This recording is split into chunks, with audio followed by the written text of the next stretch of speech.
Hello my people, on a day. I greet you now with better style. See, in this video, how many of you remember this? Without this consideration, you know me now. I would have gone out to say I want to be the Senate president, but the time is not yet there. I can do that. Why not? The Constitution does not stop me from there. So what do you think about those now you are bringing, wait now, you are talking about religion. In government, this government just passed, you forgot about. Jonathan was the president. Was he not a Christian from South? And the Senate president, then David Mark was a Christian. Kweremadu from Southeast was a Christian. And Ete from Southwest was a Christian. Was it a big deal?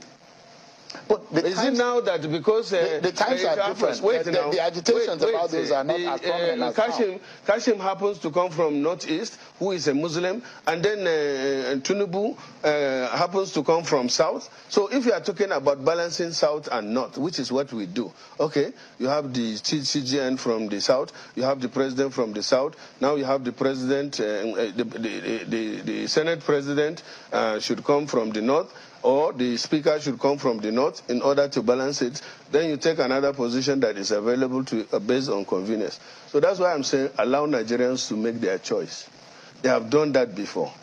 Tinubu, when they started, they went to church and shouted above their voice that Muslim is not fair and this on that. Then they went for election. Muslims and Christians went for election.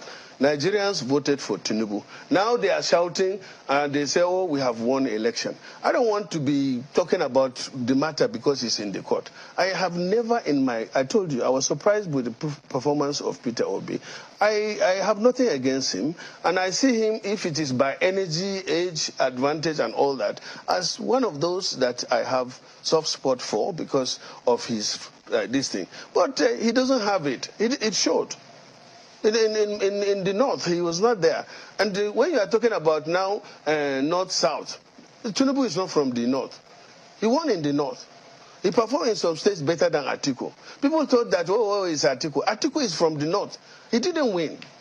You can see it. He didn't win. But let me take you to yet another aspect of this conversation. Is the fact that there is a huge turnover. Yeah. A lot of the lawmakers are not returning. How impactful would that be on governance and lawmaking? Honestly, that is the problem. It's like starting all over again. When I took the numbers this evening from you, in consultation with you, the returning senators are only 26. And in lawmaking, there is no library for you to refer to. There is no handover notes. That means we are starting from this. So there is a need for experience. There is a need for experience. But I thought why are you talking to me? Why are people? Because I've been there for the past 20 years. Some people are now saying, "Oh, you have been there for a long time. That's why you need to go." It's like Nigerian politics is being turned into something that is turn by turn, and that is what I really wanted to discuss. It's a very bad president. I see people coming to the National Assembly with nothing. And then suddenly, because they spend years in the National Assembly, they become rich. Something is wrong. You see civil servants living in houses of billions. Nobody asks questions. I've been saying that. I came to this program several times and discussed with you. There should be Unexplained Wealth Act, so that if you display wealth that is not in tandem with their income, you should be investigated and it should be confiscated. And if it is extensive, you should